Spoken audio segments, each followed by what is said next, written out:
I'm eating nuts. Are you? Yeah. That's bad, because we're doing a podcast. Which podcast? It's the 2-Minute Terminator with me, Ethan McKinley, and Ellie Fitzgerald. She's eating nuts right now. I shouldn't have started the recorder right then, but hey, that's how showbiz rolls, baby. It's episode 42. We're going from minutes 84 to 86. I hope that's right. The background music, of course, we're playing this evening is Guns N' Roses' You Could Be Mine, which is the signature song from Terminator 2, but it's featured in tonight's clip. Yes, it's the famous bit where it plays Guns N' Roses' You Could Be Mine in Terminator Salvation. That's the season we're on, season 4, big package, I know. Eat my nuts, hit the music. Howdy, stranger. Don't say howdy, stranger to me.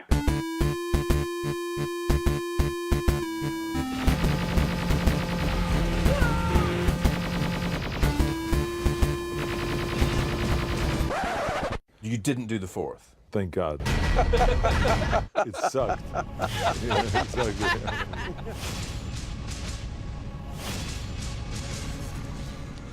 That's the best intro you've done in ages. Oh, thank you. Okay. Is the recorder even on? Yeah. Amazing. Yes, hello everyone, it's me, Ethan McKinley. It is the 2-Minute Terminator. We break down the Terminator films 2 minutes at a time. Again, today's background music is Guns N' Roses. You Could Be Mine. I can't, I'm turning into David Bowie. How would he say Guns N' Roses? Guns N' Roses. Oh my god, that was amazing. Ooh, high five. Break my wrist. Yeah, a pivotal scene full of plot holes as well. Have you made any notes on this one, Ellie? Absolutely none. Of course you haven't, but it's only an action sequence, so it doesn't actually matter. Yes.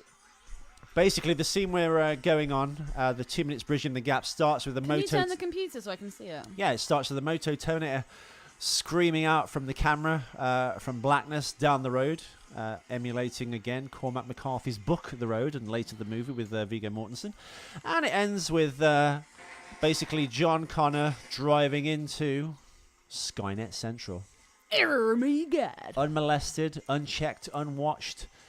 He steals the Terminator motorbike. There's nowhere in Skynet where it registers this bike has got offline somewhere or been damaged or destroyed, sending out other Terminators, both on 2 legs or 2 wheels, to find out what's happened. So yeah, basically a big action sequence. Quite an exciting one, though. How John Connor commandeers this Moto-Terminator is, I guess, one of the central questions of this show. I was about to say.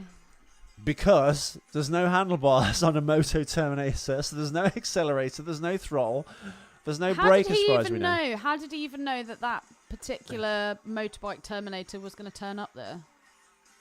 Because he sets a trap for it, doesn't he? Yeah, he does. As we're playing the music for the show, for this episode, he's actually playing as a nod to the second Terminator film, Guns N' Roses' You Could Be Mine, which of course came out in 1991 to accompany the film Terminator 2, James Cameron's magnum opus. One of his best films, Ellie?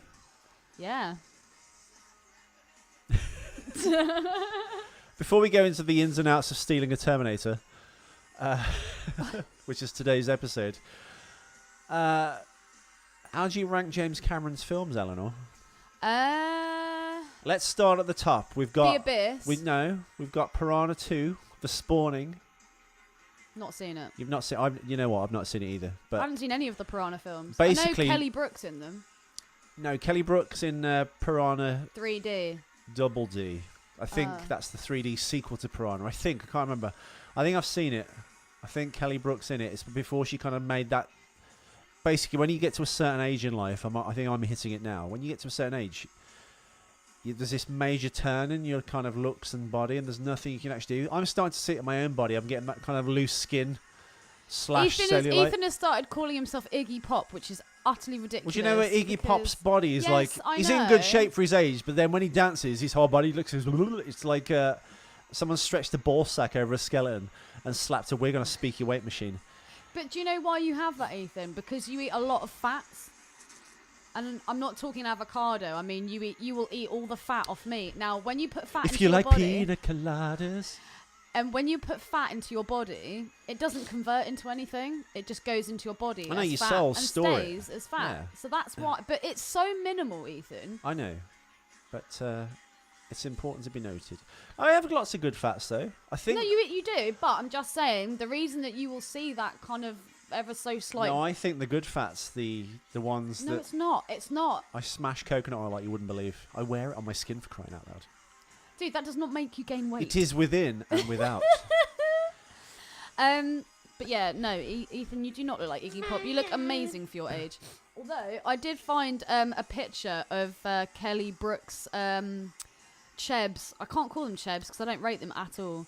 I found a picture of her tits online. Give on her the a due. fappening. When she was young, she was spectacular. She's a physical specimen. Where's the picture? She's not fat. She's not thin. She's got that perfect. It's what women say when men go, "Oh, I like curves," and women imagine Kelly Brook. Fat chicks. No, what men actually mean is Kelly Brook in her prime. I've never rated Kelly Brook. Nick was really into her, but then again, Nick liked fucking Lucy Pinder, and she is a pig. No, she's quite good. No, she's Strong not. features. Bad tits, man. Yeah, but this is recent. No, it's not. I assure you that is a recent one.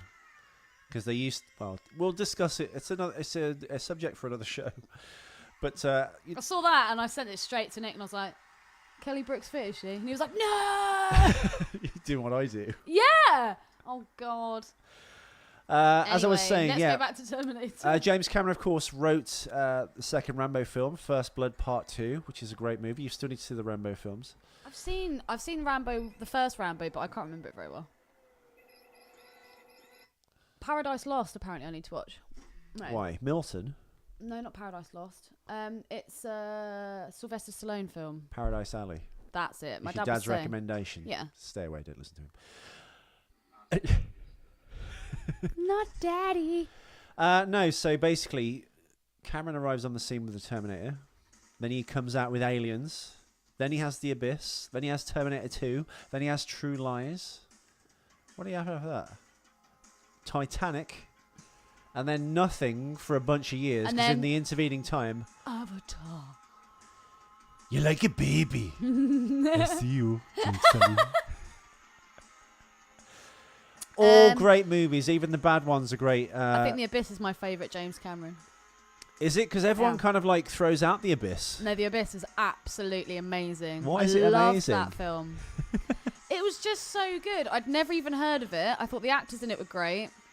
I thought the story was amazing. The special effects were really cool. Well, the actual storyline and the theme and the idea that, you know, we need to be careful of what we do to this world because one day it won't be there. The seeds of Avatar sown there, I think. And also and watching the making, when they made that alien, that amazing, delicate jellyfish. Jellyfairies, as my mother calls them. Jellyface. It was really good until those fucking jellyfairies showed up. Oh, Beryl. We have a critic. Oh, I wonder how Beryl's doing. When did you last speak to Beryl? He's probably dead for all I know. I've not seen him for about a month. Oh my God, what would you do if you got home and there was like a really musty smell and you walked in and And I had to pick her off of the Misty sheet. had half-eaten your mum? Oh, God, can you imagine? Misty would. She's crazy enough. I've been bitten. So James Cameron's The Abyss is the first and foremost James more than Terminator 2, Yeah. more than Aliens. Come on. Okay, Aliens. The thing with James Cameron films is not only are they good films, they're like He does alien films really well. most of his films are in everyone's. At least 3 of them are, I imagine, in everyone's top 10 or at least 20. Anyone that knows anything about film, anyway. And I always leave this off my best of all time list, even though it kind of like was the film I watched most in my childhood. And even today, we're obsessed by it. I've recently bought 2, one's for Ellie, of course, as a gift for her birthday. 22-inch NECA Aliens. Ellie's is great. Mine not so great. And literally by luck of the draw, she just happened to pick that one. What's even funnier, though, is mine's got a bit of a loose arm, and Ethan was like, you've got the one with a loose arm. And then mine went, and the arm broke on it. Basically, it's just typical NECA not, like, finishing it off with a fine tooth comb. Basically the way that Ethan would do it. Now, I think if you saw them in the store, you could compare and get the best one. I've done that usually with NECA stuff that I've got you taught me that straight away. You have to look at the paint job and if there's any bits that are... It's basically the protruding that teeth shouldn't on the be. alien, which is the focal point, really, of the entire figure is the face. And I don't know what's happened to mine, but I think Stevie Wonder painted it. It's absolutely ridiculous. Like, It's like he was applying his metal I just makeup and was called drunk. to say I hate you. But I think I'm going to paint the mouth out black, buy some silver paints and paint the teeth in. I think it'll be fine. But it's got that like funny lip I'd where there's love like to watch you do that. Really? Yeah, I don't know why. I could just imagine you like, I don't know, when you're focusing on something, your weird little like bell end tongue comes out and you bite it and go, and I can imagine you with like a little head torch on, with a magnifying glass and everything, with this really fine paintbrush, just really delicately touching up your alien. Ooh, touching up Although my my alien. housemates had a lot of fun molesting my alien last night, and they were like, "Oh my god, have you ever noticed how phallic the head looks?" I was like, "Have you only just noticed that?" In a lot of Giga's work, like there's just dicks everywhere. All sexual imagery. Yeah, massively. Why do you think I love aliens so much? And aliens, come on, It's a cool design. it's amazing. I absolutely love them. I mean, I think I pose mine better. I posed yours as well. Mine's like grabbing onto my computer screen. Mine's about. I was going to try and do one on the other side of the computer, but it didn't. There's too little room. But you really think the Abyss, James Cameron's? No, Aliens. third. Well, I'd say Aliens. I think Aliens is in my top 5 all-time best films. Yeah, it's such a same. great, tense, scary film. Yeah, I absolutely love it. But I don't know. All right, I don't know whether that's because give me your top 3 Camerons. So the Abyss, The Aliens, Abyss, Aliens, and Terminator. Terminator 1 or 2. 2. Ooh. See, you're not. I don't think you're really thinking about this because you go this, and I go, what about that? And you go, oh yeah. No, I am. I'm thinking about the list that you You just went told Terminator, me. and then you went Terminator 2. Oh yeah, Terminator 2. True Lies. True Lies is great, but it wouldn't be my top 3. It's not very. Well, it's not very James. I don't know. It's not. It's not James Cameron at all. But he didn't write it, so I think it's not really. very. It's not very dark Yeah. or moody. I think the only time you get the James Cameron color palette in True Lies is when I think they're in that room interrogating Jamie Lee Curtis. Oh yeah. And I think when they're going to push Bill Paxton off the top of that you building. know my handcuffs. And then lit I in picked blue. them. Yeah. The rest isn't very James Cameron, but it's kind of a Is it remake. working? Ask me a question. You would normally. What was it? Ask me a question. I would normally lie to. Are we gonna die? Yep. I'd say it's working. But anyway, on with this clip. On with the How show. would John Connor steal? I don't know. A How did he know? Moto-Terminator. How did he know that particular Terminator was going to be there? Because he kind of runs ahead and sets that trap, doesn't he? Well, Would SkyNet not know or have some kind of like mad ass surveillance? Would John be able to just jump on that bike and ride it himself? I don't know. It's a hard. Basically, the old concept designs of Terminator, or the Moto-Terminators. Ellie. I'm listening to you. Sorry, I was just changing music. So now we're Predator 2. Sorry, listeners. We've had a discombobulating day. Yeah, the Moto-Terminators, originally, they were like, the top half was a Terminator, like a skeleton, and it would kind of like hunch down and grab onto the handlebars on the front wheel. So it was like all in line with the bike. So it was this nice flowing line across the top. A bit like the light cycles in Tron. Yeah, just like that. But then they scrapped that idea and went with this kind of like motorbike without a kind fairing on the front or handlebars or even a seat. Or So- even a seat. I just don't know what John Connor's grabbing onto to control the throttle and the fuel injection and accelerating and I don't know. I just What can't kind of see it bike happening. actually is that in real life? Do we know? It's nothing. It's CG. Oh, is that completely CGI? Yeah. I mean, you can see it in the actual clip. Like, So what is he riding then? Would he be riding just a normal bike and then they'd I know what you mean. like, I think for the CGI distance over it? shots. I mean, yeah, that's CG.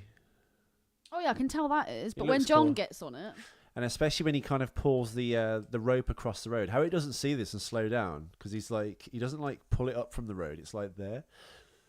dude, the Terminator would see that. It would register that. And when John drives away on the bike, that's most certainly CG. So I'm not sure if any of it's CG. This is obviously a practical effect when he's leaning on it and he's like popping open the control panel to plug in like his laptop or his Sony Vaio freaking tablet, which was a big thing because Sony were sponsoring this, and also I think Sony owns Columbia. There, right. See how that was yeah, CG. That's mental. So does that mean the dust is CG too? CG Dust. Yes. Eat My CG Dust. Yeah, according to my That should be the notes. name of the show. What? Eat My CG Dust. Eat My CG Dust. Okay. After John captures the Moto-Terminator, he skids and takes off in the same manner that the T800 and T850 took off in Terminator 2 and 3, respectively, on their motorcycles. I'm not sure if it's like a direct nod to that, but that's what they've said here. And also in one scene, right, the Moto-Terminators attack a semi-tow truck driven by Kyle Reese, Marcus Wright and Star as they try to fight off the machines. Now, we've already had that. That was at about, God, episode 20 or something, or in the teens. This is a reverse reference because in Terminator 2, 1991, where the T-1000 drives the semi-tow truck chasing young John Connor. Oh my God. He chases John Connor on a dirt bike. So it's a reversal of that. And also the moment when the Moto-Terminator jumps off the bridge and lands in front of the tow truck is a reference to the T-800 jumping into the canal or the storm drain in Terminator 2. The stunt was originally planned to happen the same way, but was changed due to safety and budgetary issues. And if you remember back to even season 2 of Terminator, Peter Kent did that stunt. He was on bungee rope, so he did jump it on a Harley. Right, the next thing is the machines, it says here, can hear rock music from miles away, but are incapable of hearing low-flying jet fighters. I think this should really be in cock-ups more than anything. Cock up. Bing! Doing it anyway. However, the statement that the robots heard the rock music was simply a guess as to how the robots located them. We know that SkyNet is actively looking for Kyle Reese, and later we see that everything Marcus Wright observes is being monitored, so SkyNet already knew exactly where to go. I would refute that in the fact that he's in the middle of a lonely and quiet desert, and the air battle being like the A-10 tank busters versus the flying HKs. You've got like wind resistance and noise and engine noise and stuff, so you could technically argue maybe that's not the case. A quiet desert. Bollocks, you don't know Bono. No, but a quiet desert, a Moto-Terminator would most certainly be able to hear. I do know Bono. Sorry. I think it'd be even funnier if it was real life and I was John Connor in this situation. I'd turn the radio on and a Moto-Terminator wouldn't come. It'd be like a regular walking Terminator.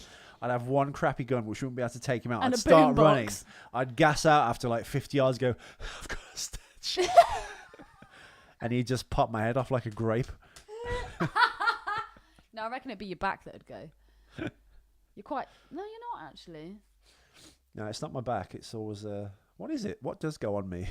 Your knee went that time, but that's because a table like collapsed into your leg. Your knee was bad for a I while. always bang my knee, or I walk into a table, or the corners of chairs. Do you know that's so weird? Because that's normally a female thing. Because when you're young, no, I'm not joking. When you're younger and your hips are narrower, obviously you can. It's because you wear high heels like a whore.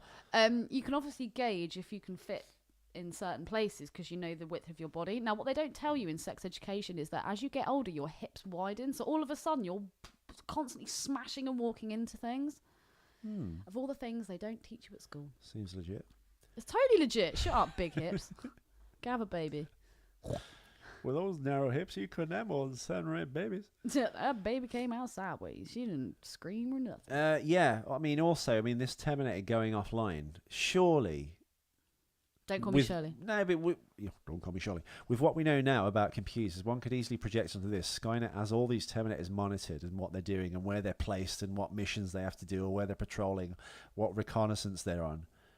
They suddenly realise the Terminator's gone offline. They dispatch something out there to check it out, wouldn't they? Surely. And also that the bike's been overridden. Surely that would show up on some kind of system somewhere. Yeah, that's what I mean. And how does he know how to hotwire a bloody Terminator bike? Well, I'm assuming it's a harken back to the... And why are they not using that equipment that just shuts all the systems down? I think that's what it is, but I think it's like portable and via a wire.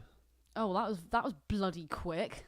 Well, I don't know. I think maybe because he can't rely on the transmission fluctuating because he's in the middle of nowhere. Just let's say this. He has to be near like a large power source, right? Yeah, but is he near a large power source? So I think he's got the program into his little Sony Vaio tablet and then he plugs it in via USB. Oh, there was a big thing. Like it was a big promotion. And when he gets to Skynet in the next episode, when he hacks in, he uses it again to get through into the Skynet Terminator laboratory where they're building the Terminators. Apple. So yeah, I don't know. What do we think about the scene where Marcus gets recognised as being Marcus Wright by the milkman? The Terminator milkman delivering milk. It just reminds me of a really messed up video on fatpie.com, and it's this murderer. What's fatpie.com, Ellie? That's where Salad Fingers comes from. You know what Oh, Salad okay. Fingers is? Yeah. And there's this one particular one, and basically he's a milkman, and he goes around murdering people. And he murders this woman and rapes her dead body. It was pretty rough, but it just made me think of that. Sprawlsby Toast Boy, that's a good one. Oh, these are all animations. Yeah. It's not like an actual milkman like filming stuff. No. Murdering. Okay. It's not actual necrophilia, it's a cartoon, which you can get away with anything if it's a cartoon, which I think is great. Yeah, USB. He pulls out the eye for some reason as well. Is that just so the machine can't see where he's going? It can't see. Wow. Leader of the resistance. Yeah. What's with all these cars, by the way, just left at the side of the road? Well, you could argue that they're abandoned when the bombs went off, or they've But been... how long ago was that now? No, but they could also, you could either argue that the resistance has put them there, as you would if you're in a war situation when you'd kind of need things to hide behind or to block roads. So to kind of cut the road off, all you'd have to do is push the abandoned car 5 feet and another car and 3 cars, and you've got like a roadblock basically. That's what I would have thought it was. The other thing is, cinematically, it's a nod to Mad Max. Oh. Because in Mad Max 2, which you still haven't seen, there's I haven't seen Mad Max 1. Well, Mad Max 1 is kind of not really connected to Mad Max 2. Oh. Mad Max 1 is a kind of... Which is the best one? 2. Just like Lethal Weapon 2 is best out of Lethal Weapon 1. Yeah. Weapon 2. But then again, Beverly Hills Cop 1 I think is better than Beverly Hills Cop 2. No, but it's still close. And the soundtrack's better than 1. You think? Yes! Oh my god, that's one of my favourite soundtracks of all time. If ever I'm going somewhere... So funny you discovering all these things in the last year and a half. I know, it's amazing. That's why I keep you around. Yeah, whenever I'm going somewhere and I'm walking, that is the go-to soundtrack. It's amazing. So good. This is an emergency. Feel it in my cervix. And then you've got New Attitude by Patti LaBelle. I got a new attitude. What is it? I've got gum on my shoe. Oh my god, Ethan, you're bleeding again. The fuck, man? Who did you kill in here? James Bond's going to die. He's going to die. Anyway, Lee, do you have anything more to add in this noteless wonder of a show you were doing? Yes, I do have a question. Yes. At the beginning of the film, when Marcus is running away, all the Terminators are trying to kill Marcus. Yes. Now, all of a sudden, the scanner at SkyNet perimeter, North Gate, to be specific, scans over Marcus, goes, Marcus Wright, one of us, come in. Yeah. So why, at the beginning of the film, were the Terminators trying to kill him, and now, all of a sudden, they're like, he's one of us? I don't think they were, because in the notes, as we discussed in the first few episodes, that he's kind of being flushed that way. And look how biblical that is again. Well, they might as well have just called him Jesus Christ. Or Jesus. Marcus Wright. No, I think he's a Trojan horse. The whole point of this, the whole thing is all set up to bring John Connor to this place. We're back to Greek mythology. I mean, that's giving the filmmakers credit that they've done this on purpose, and it's all been like a giant, like Wicker Man-esque conspiracy, when it's all been set up to bring this one person to here, just to kind of rub out John Connor. And the plan does in fact work, as we'll find out in the next episode. But I think it looks like he's going to Mordor. it was alluded. It was just alluded to in the notes, but I couldn't see it in the film. That Terminator that they first encountered, the T-600 with the rubber skin. Yeah, I can't see him flushing it. I think he was trying to kill him. I don't know. But that's just me. Do you not think this looks like Mordor, by the way? Well, yeah. I mean, it's later than Lord of the Rings, so I mean, it's arguable that they stole some of the imagery from that. I don't know. Totally. What do you think of the Skynet Mordor look? Is it the colour palette of the entire film that's just off? Yeah, massively. Because it's got a bit of Blade Runner thrown in there, Yeah, a bit of Escape from New York. it is. That's massively Blade It's Runner. got the oil refinery things like pluming smoke into the air and stuff. So And also, what's with the fire? smelting and refineries, I guess. No, but there's literally just like It's like a torch, a huge torch, and it's burning. Terminators wouldn't need anything like light or anything, would they? Why not? Because they're Terminators. Because they can see anything. Or in the dark. Ethan's lost into his phone now. Lost into his phone. No, I was just looking at the amazing alien pictures I did last night. Oh, Ethan did take some incredible photographs of the aliens, basically kissing. Going, paid me like one of your French xenomorphs. Anyway, we shall return tomorrow. Sorry if we missed the show yesterday. This is actually yesterday's show, but I was tied up. Ellie was working. I literally was tied up. I'm just kidding. He's not into we'll return tomorrow, hopefully with Saturday, which will cover Friday's show. Because life is now in flux slightly, we will get 5 shows out a week, but they won't maybe come every single day. So they'll come in like 3 or 2. Or No, they can, because I have like an hour and 20-minute journey home. So if you send me the clip, that worked out really, really well the other day, because I actually got notes on 2 shows. And I still had time at the end, and I was like, this is amazing. This has filled up loads of time. So it actually made the journey feel quite short. Excellent. You're not working tomorrow. I keep thinking it's Friday. It feels like a Thursday to me. Anyway, thank you all for listening, everyone. We shall return, of course, with episode 43, which will be tomorrow, hopefully, where we discuss episodes 86 to 88. We'll be via the phone for that one, I think. But I've been Ethan McKinley. I've been Ellie Fitzgerald. Find us on Twitter, SoundCloud. Facebook, Actually, no. SoundCloud. SoundCloud is back up now. SoundCloud is back up. Ethan We've saved paid for it. Well, Ethan's paid for it. And we'll return. Thank you for listening. Please support us. Please go to 2 Minute Terminator on the 3 social networks we've just told you about. And do follow us. Thank you. Of course. And if you do want to follow along with what we're actually looking at, you can find us at 2 Minute Terminator at youtube.com.